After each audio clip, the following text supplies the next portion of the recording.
Bonjour à tous. Aujourd'hui, un exercice de remédiation de SVT qui va viser à travailler la compétence être capable d'utiliser un mode de représentation qui correspond à la classification des êtres vivants par un système de groupes emboîtés. Et pour faire ce travail, on va partir d'un tableau d'attributs qui vous est proposé ici, qui sera toujours le point de départ pour faire ce type de travail. C'est ce tableau d'attributs qui est là. Donc dans ce tableau d'attributs, déjà, on se repère un petit peu. On a à gauche en rouge, le nom des espèces, il y en a 7 ici, et le nom des attributs qui sont ici, il y a également 7 colonnes, ça pourrait être beaucoup plus, bien sûr, on peut travailler sur beaucoup plus d'espèces et beaucoup plus d'attributs. Là, le tableau est encore relativement simple. Donc on va voir qu'il y a des petites subtilités, mais ça reste simple. La consigne est donc de construire les groupes emboîtés à partir de ce tableau. Et pour ça, vous devez donc représenter les boîtes par des rectangles de différentes tailles. Les étiquettes des attributs qui sont ici seront en bleu, les étiquettes des espèces en rouge. Jusque-là, tout va bien.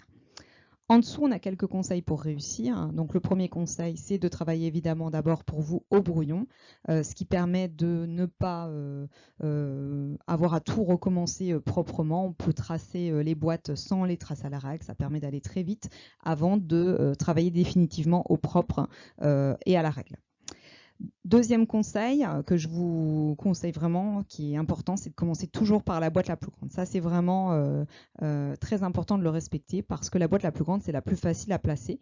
Elle correspond en fait à l'attribut qui va être possédé par tous les êtres vivants. Et là, dans le tableau, on peut le repérer tout de suite, c'est les yeux et la bouche. On voit que cet attribut est partagé ici par les 7 animaux qui sont présents. La colonne est entièrement remplie par des petites croix, donc on sait que tous les animaux vont venir dans cette boîte la plus grande. Troisième conseil que je vous propose de suivre, c'est de comptabiliser le nombre d'espèces pour chaque colonne. Donc en gros, vous allez compter combien il y en a qui ont yeux et bouche, combien il y en a qui ont de squelettes internes, etc. Donc vous allez faire ce travail-là pour chaque colonne. Donc là, je vais le faire avec vous. Donc pour les yeux et la bouche, ils en ont tous. On a dit que ça fait 7. Pour le squelette interne, on voit qu'il y en a 3. Pour le squelette externe, 4. Les 4 membres, 3. 6 pattes, 3. 8 pattes, 1, et les poils, 3. Donc jusque-là, on a notre point de départ pour pouvoir vraiment construire les boîtes. Ça va nous aider en fait.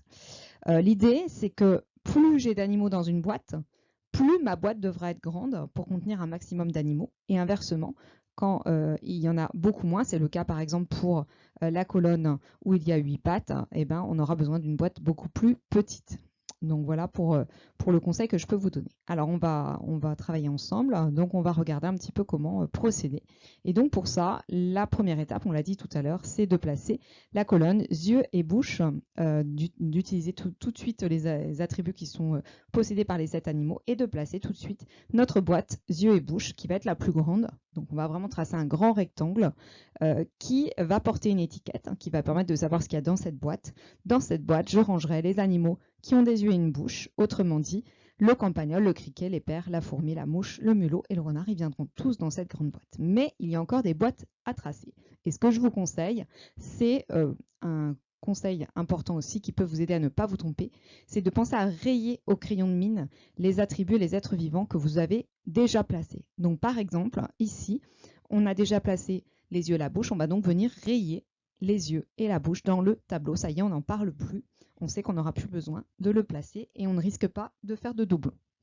Donc ça, c'est bien pratique. Ensuite, étape suivante, une fois qu'on a travaillé sur cette colonne, on va regarder au niveau des chiffres qui sont sous le tableau qu'on a noté.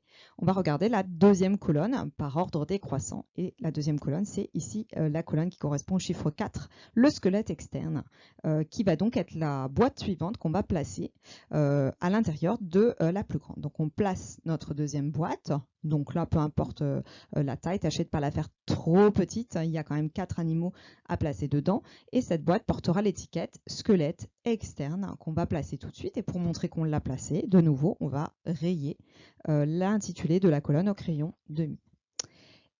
Alors, le problème dans l'étape suivante, c'est que vous voyez que dans le tableau, il y a 4 colonnes qui sont égales. C'est-à-dire qu'on va se retrouver avec 4 colonnes où on a le chiffre 3 qui apparaît en bas. Et donc là, va se poser un problème de savoir, est-ce qu'on fait 4 boîtes? Est-ce qu'on met les 4 boîtes ensemble pour n'en faire qu'une? Comment est-ce qu'on va faire? Pour ça, il faut regarder un peu plus finement l'intérieur du contenu de chacune de ces colonnes. On va commencer par le squelette interne, qu'est-ce que je repère en regardant la colonne squelette interne? Je repère qu'il y a 3 animaux dedans, le campagnol, le mulot, le renard, dont on n'a pas encore parlé, puisque dans la boîte squelette externe, il n'était pas présent. Autrement dit, si on pousse un petit peu plus loin le raisonnement, ceux qui ont un squelette externe n'ont pas de squelette interne, et ceux qui ont un squelette interne n'ont pas de squelette externe. En fait, c'est soit l'un, soit l'autre. Donc ça veut dire que ma boîte squelette interne va en réalité se retrouver dans une boîte qu'on va venir placer à côté. Ça, c'est pour le squelette interne. Qu'est-ce que je peux remarquer également dans les autres colonnes? C'est que je vois que ceux qui ont un squelette interne, le campagnol, le mulot et le renard, vont également posséder d'autres caractéristiques. Ils vont également posséder 4 membres et ils vont également posséder des poils. Donc ça veut dire qu'en réalité, sur ma boîte squelette interne, qui se trouve ici, que j'ai déjà placée, je vais pouvoir ajouter 2 autres étiquettes, l'étiquette 4 membres et l'étiquette des poils. Et je sais que dans cette boîte-là, si je regarde bien, ces animaux n'ont rien d'autre. Ils ont des yeux et une bouche, bien sûr, puisqu'ils sont dans la grande boîte. Ils ont un squelette interne, ils ont 4 membres, ils ont des poils, mais ils n'ont rien d'autre. C'est la même chose pour le mulot et le renard. Ils n'ont rien d'autre. Donc, je vais pouvoir les placer tout de suite dans ma boîte squelette interne, 4 membres et poils. Je les place tout de suite, ils sont rangés. Et je vais donc pouvoir rayer tout ça dans mon tableau. Squelette interne, je le raye. Je peux rayer les 4 membres, les poils, le campagnol, le mulot et le renard qui sont déjà placés. Voilà donc pour ces colonnes. Et vous voyez qu'on arrive très vite à la fin du tableau, puisqu'il ne nous reste déjà plus que 2 colonnes. On a déjà fait le plus gros du travail. Il nous reste la colonne 6 pattes et la colonne 8 pattes. Donc pour savoir quelle est la boîte la plus grande ou la plus petite, je vais regarder un petit peu ce qui reste. Il reste 3 et 1. Alors on pourrait se dire peut-être que la boîte où il y a un seul animal va aller dans la boîte de 3. Mais si on regarde bien, l'animal qui possède 8 pattes n'en a pas 6. Oui, c'est soit l'un soit l'autre. Il ne peut pas avoir et 6 pattes et 8 pattes. Là, c'est soit l'un soit l'autre. Donc on voit que les 2 boîtes en fait seront juxtaposées, elles seront l'une à côté de l'autre. Et on voit que ceux qui ont 6 pattes possèdent aussi un squelette externe. On voit que l'animal qui possède 8 pattes possède aussi un squelette externe. Donc elles seront bien emboîtées dans cette boîte-là. Ça correspond bien ici aux mêmes petites croix qui se trouvent là. Donc on va placer nos boîtes. On commence par la boîte 6 pattes, dans laquelle on va placer nos 3 animaux, le criquet, la fourmi et la mouche. Voilà, qui sont donc placés. Et on va pouvoir terminer par la dernière boîte, la boîte 8 pattes, dans laquelle on va placer les pairs.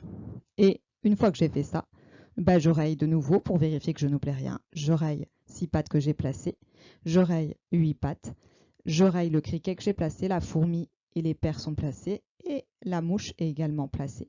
Donc je vois que j'ai fait en fait le tour complet de mon tableau. Toutes les étiquettes bleues ont été placées, elles ont été placées une seule fois chacune.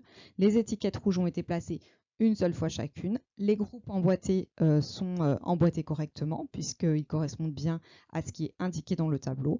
Donc toujours bien penser à vérifier votre travail en comptabilisant tout simplement le nombre d'animaux et d'étiquettes bleues que vous avez placées. Il y en a bien 7 de chaque. Donc notre travail est terminé. Voilà, j'espère que cette petite vidéo vous aide à un petit peu mieux comprendre la classification par groupe emboîté. Si vous avez des questions, évidemment, n'hésitez pas à venir me voir à la fin d'un cours ou m'envoyer un email sur l'ENT. Bonne fin de journée à tous. Au revoir.